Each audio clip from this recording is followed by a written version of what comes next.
Hi everyone, in today's video I will be sharing with you 10 autistic traits that are common in girls and can easily be overlooked. Now, it is not uncommon that autistic girls go undiagnosed for many years or get misdiagnosed as well.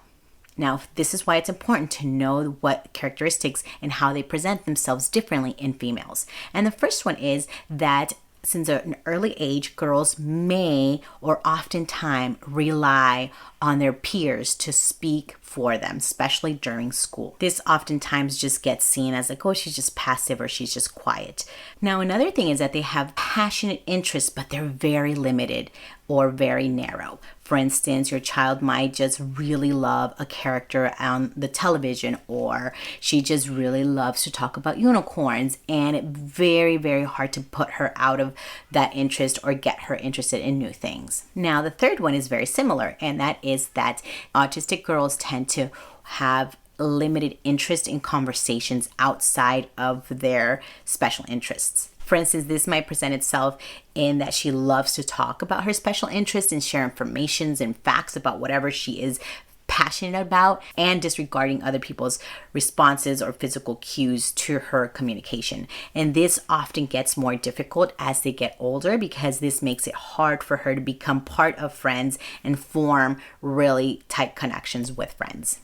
Oftentimes, girls are unusually sensitive to sensory information, such as bright lights, loud sounds.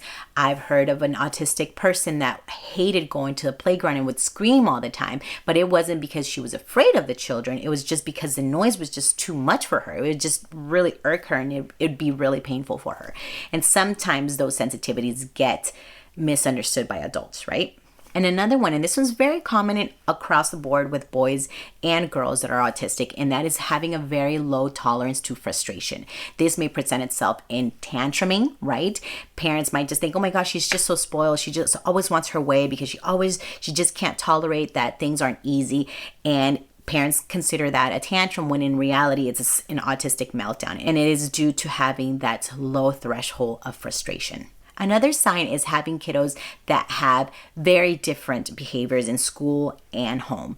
And that could be due to the fact that sometimes female autistic individuals spend so much time and energy fitting in, mimicking their peers, trying to be like them, that when they finally get home, they're burnt out, they're done. So they constantly have more whining, more fighting, or just different behavior in general. Or other kids thrive really well at the routine at home, how the way parents do things at home, and actually have a hard time at school. So either one of those situations is a sign that your child probably is experiencing some autistic symptoms.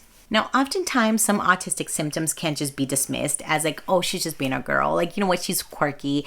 And it's really important for us to keep an eye on these symptoms because it can give us a bigger picture as to who our child is and what our child is struggling with. So another sign is that she has a hard time making friends. So girls may experience difficulty in making friends and keeping friends, primarily because they're oblivious to nonverbal social cues and are even clueless to how other girls around them behave, which makes it hard to keep friends as you get older.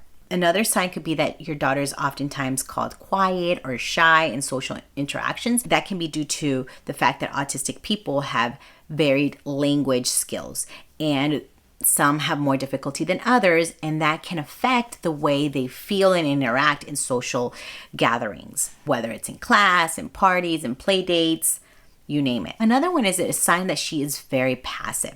Sometimes she may seem unusually passive, so she might not be sure of what to do or say in a certain social situation, or she is just more willing to go with the flow. Some autistic people are assertive, and not often does that assertiveness get welcome. So it could be that sometimes girls learn early on that being assertive is not as welcomed and it is safer to be passive. So that is another sign to look out for in our female kiddos. Now, the last one here is that perhaps your daughter developed normally in her early years, and it's not until she gets older that you start noticing that she is having more difficulties in communication, which makes it very difficult when she's entering the teenage years. So this is why it's really important for us to really keep an eye on our child's development and get informed as much as possible, as early as possible, because when there are undiagnosed individuals, or even individuals that don't know that they're autistic and the parent does know, they can internalize their difficulties that come with just having a differently wired brain. They can internalize that as them being bad, them not being good enough, and can lead to co-occurring mental health issues. So if you're concerned, get the professional help that you need. Talk to your child's pediatrician, seek psychiatric help if you need it, and don't stop until your concerns and questions are answered. Now, I hope you learned something new. If you did, don't forget to give it a thumbs up and share it with others. Thank you so much for watching. Bye-bye.